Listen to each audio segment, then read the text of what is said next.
Hello and I welcome you to Vigyan recharge. ये video काफी सारा कंफ्यूजन पैदा कर सकती है, इसलिए बहुत ध्यान से सुनना। हम क्वांटम मैकेनिक्स के बारे में पढ़ क्यों रहे हैं? ये दुनिया बहुत छोटे छोटे पार्टिकल से बनी है। अगर क्वांटम वर्ल्ड के बारे में पढ़ेंगे तो हमें बड़ी चीजों को समझने में आसानी होगी। और हम अनसर्टेनिटी प्रिंसिपल के बारे में क्यों पढ़ रहे हैं? जैसे हमारी दुनिया यानी वो वर्ल्ड जिसे हम अपनी आंखों से देख सकते हैं, उसके कुछ नियम है यानी फिजिकल लॉज है जो हमें क्लासिकल फिजिक्स बताती है, जैसे न्यूटन के नियम या और भी बहुत कुछ। वैसे ही सब एटॉमिक पार्टिकल्स की दुनिया के भी कुछ नियम होते हैं और उन्हीं में से एक है अनसर्टेनिटी प्रिंसिपल। अच्छा, अनसर्टेनिटी प्रिंसिपल क्या कहता है? ये बोलता है किसी भी सब एटॉमिक पार्टिकल का एग्जैक्ट मोमेंटम और उसकी पोजीशन एक साथ कभी भी सटीकता से नहीं बताई जा सकती। क्या यह साबित किया जा सकता है? हाँ जी, बिल्कुल किया जा सकता है और मैं आपको करके भी दिखाऊंगा। लेकिन उससे पहले ये जान लो कि वेव पार्टिकल डुअलिटी क्या चीज है। लुई डी ब्रोगली ने कहा था कि हर पार्टिकल जिसके पास मोमेंटम है वो वेव नेचर शो करेगा। तो मास तो हमारे पास भी है और हम चलते फिरते भी हैं, यानी मोमेंटम भी है। तो क्या हम भी वेव नेचर शो करेंगे? हाँ जी, बिल्कुल करेंगे। चिंता मत करो, मैं ये भी साबित करके दिखाऊंगा। वापस चलते हैं हाइजेनबर्ग अनसर्टेनिटी प्रिंसिपल पर। मैं बहुत सीधे और सरल शब्दों का प्रयोग करूंगा और बहुत सारी कॉम्प्लेक्स चीजों को हटा दूंगा ताकि आपको समझने में दिक्कत ना हो। हाइजेनबर्ग अनसर्टेनिटी प्रिंसिपल में मोमेंटम और पोजीशन का इस्तेमाल किया गया है। अगर आप ध्यान दें तो मोमेंटम होता है मास और वेलोसिटी का प्रोडक्ट, और क्योंकि पार्टिकल का मास फिक्स होता है तो मैं मोमेंटम की जगह पर वेलोसिटी शब्द या कभी कभी गति शब्द का इस्तेमाल भी करूंगा।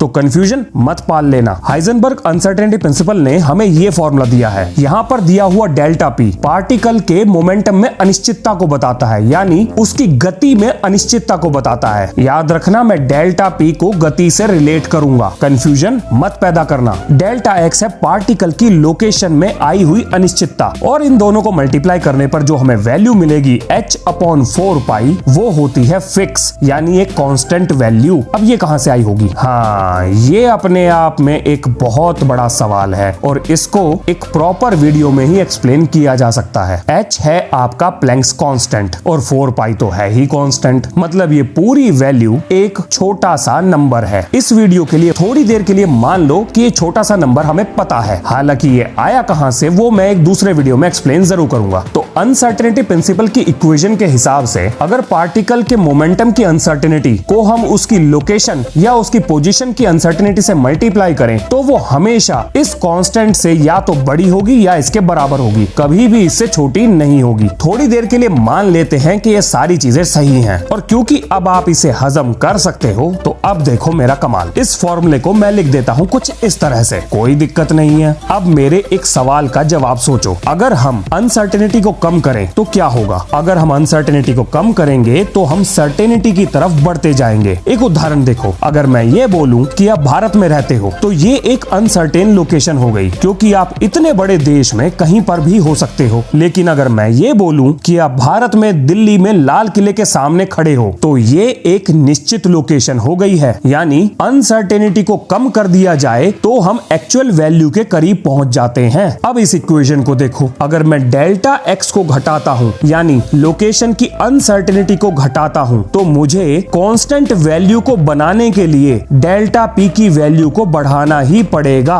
एक और उदाहरण से देखो, जैसे 5 को 20 से मल्टीप्लाई करने पे 100 आता है, और अगर मैं 5 की वैल्यू को कम करूं तो मुझे 20 की वैल्यू को बढ़ाना ही पड़ेगा, नहीं तो मेरी 100 की जो वैल्यू है वो चेंज हो जाएगी। और इसी तरह से अगर मैं 5 वाली वैल्यू को बढ़ाऊं तो मुझे 20 वाली वैल्यू को कम करना ही पड़ेगा, नहीं तो फिर से 100 की वैल्यू चेंज हो जाएगी। अब इसको उस फॉर्मूले से कंपेयर करो, h/4π को हम चेंज नहीं कर सकते, तो अगर मैं पार्टिकल की पोजीशन के करीब पहुंचता हूं तो मुझे उसके मोमेंटम में अनसर्टेनिटी को बढ़ाना ही पड़ेगा, और ये मैं बढ़ाऊंगा नहीं, ये अपने आप बढ़ेगी। और अगर मैं उसकी गति के बहुत करीब पहुंचता हूं यानी पार्टिकल किस गति से जा रहा है वो मैं पता करने की कोशिश करता हूं तो मुझे कभी भी उसकी लोकेशन के बारे में पता नहीं लगेगा। यही है हाइजेनबर्ग अनसर्टेनिटी प्रिंसिपल। इन सब बातों से साबित क्या होता है? मेरे शब्दों पे ध्यान दो। यहाँ से हमें यह पता चला कि क्वांटम वर्ल्ड के अनजाने नियमों ने एक लिमिट सेट कर दी है कि यदि आप पार्टिकल की वेलोसिटी का पता करना चाहेंगे तो आपको उसकी लोकेशन के बारे में अनुमान नहीं लग पाएगा या सही अनुमान नहीं लग पाएगा, और यदि आप लोकेशन के बारे में पता करने जाओगे तो आपको उसकी वेलोसिटी का सही अनुमान नहीं लगेगा। चलो इसे प्रूव करते हैं। ये है एक लेजर, हमने लेजर बीम को फायर किया यानी फोटोन को फेंकना शुरू किया। अब ये लेजर बीम एक स्लिट से निकल रही है। जरा सोचो क्या होगा अगर मैं स्लिट के गैप को कम करूं? लेजर डॉट छोटा होता जाएगा। अगर आप ध्यान दें तो मैं स्लिट के गैप को कम करते हुए फोटोन की एक्चुअल लोकेशन के नजदीक जा रहा हूँ। अगर ऐसा ही चलता रहा तो अनसर्टेनिटी प्रिंसिपल गलत साबित हो जाएगा और पूरी क्वांटम मैकेनिक्स तबाह हो जाएगी। लेकिन ऐसा होगा ही नहीं। आओ दिखाता हूँ कैसे। जैसे जैसे स्लिट का गैप और कम होगा, ये स्पॉट छोटा होने के बजाय बड़ा होना शुरू कर देगा। जिस स्लिट से ये लेजर बीम पास हो रही थी उसका गैप हो गया डेल्टा एक्स। अगर मैं उसके गैप को कम करूं, यानी मैंने उसके डेल्टा एक्स को अगर कम किया, तो हाइजेनबर्ग अनसर्टेनिटी प्रिंसिपल को बचाने के लिए फोटोन्स ने अपने मोमेंटम में बदलाव कर लिया। इसी बदलाव की वजह से वो डॉट और छोटा होने के बजाय फैल गया। है ना कमाल? अरे बिल्कुल कमाल का ही टॉपिक है ये। अभी भी बहुत से लोगों को डाइजेस्ट करने में दिक्कत होगी, बिल्कुल होगी। ये है ही ऐसा। एक दो बार और फॉरवर्ड रिवर्स करके देख लेना, वीडियो समझ में आ ही जाएगी। दोबारा बताता हूँ। जैसे जैसे डेल्टा एक्स को मैंने कम किया तो पार्टिकल्स ने अपने मोशन, यानी वो जो एग्जैक्ट पाथ फॉलो कर रहे थे, उसमें बदलाव कर दिया, जिसकी वजह से उनका मोमेंटम चेंज हो गया। और यही तो हमें प्रिंसिपल ने बताया था, अगर आप लोकेशन के नजदीक जाओगे तो उनका मोमेंटम या उनकी गति को आप नहीं पकड़ पाओगे। ये देखने में बिल्कुल भी सिंपल नहीं लगेगा, पर क्या करें, क्वांटम वर्ल्ड काम ही ऐसे करता है। वहाँ कोई भी चीज सिंपल लगती ही नहीं है। चलो एक और एग्जांपल देता हूँ। हमें चीजें कैसे दिखाई देती हैं? बड़ा सिंपल सा सवाल है। चीजों पर रोशनी टकराती है और टकरा के हमारी आंखों पे आती है और हमें चीजें दिखाई देती हैं। यानी फोटॉन्स चीजों से रिफ्लेक्ट होके हमारी आंखों पे आते हैं और हमें वो दिखाई देती हैं। मान लो हमें एक इलेक्ट्रॉन की पोजीशन को देखना है, तो फोटोन जैसे ही इलेक्ट्रॉन से टकराएगा तो वो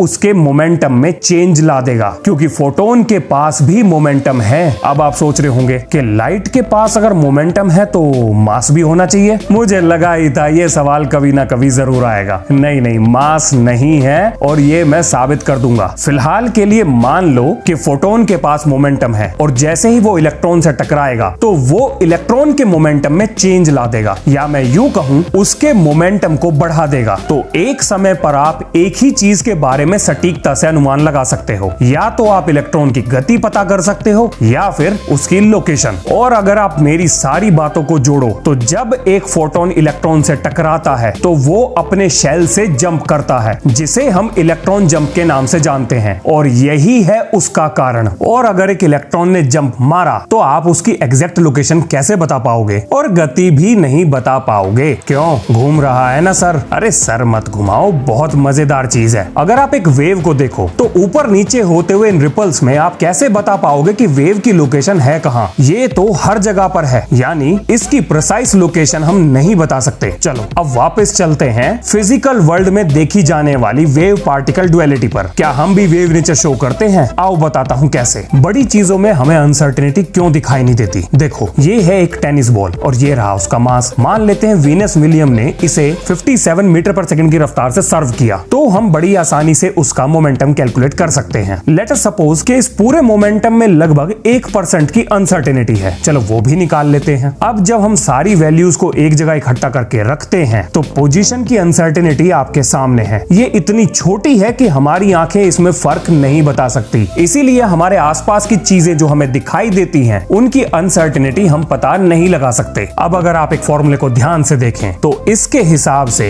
पार्टिकल का मोमेंटम उसके वेवलेंथ के इनवर्सली प्रोपोर्शनल है। अब क्योंकि हमारा मास बहुत ज्यादा है तो हमारा मोमेंटम भी बहुत ज्यादा होगा, और क्योंकि अगर हमारा मोमेंटम बहुत ज्यादा है तो हमारा वेवलेंथ बहुत छोटा होगा, यानी हमारा वेव नेचर नेग्लिजिबल होगा। इसीलिए हम एक दूसरे का वेव नेचर आंखों से नहीं देख सकते। वीडियो से जुड़े हुए कोई भी सुझाव या सवाल हो तो कमेंट सेक्शन आपके लिए बिल्कुल खुला है। अगले वीडियो में हम शुरू करेंगे क्वांटम मैकेनिक्स से जुड़ी हुई कुछ खास टर्मिनोलॉजीज के बारे में, जो कि आगे चल के बहुत ज्यादा सुनने को मिलेंगी। तब तक के लिए जय हिंद, जय भारत।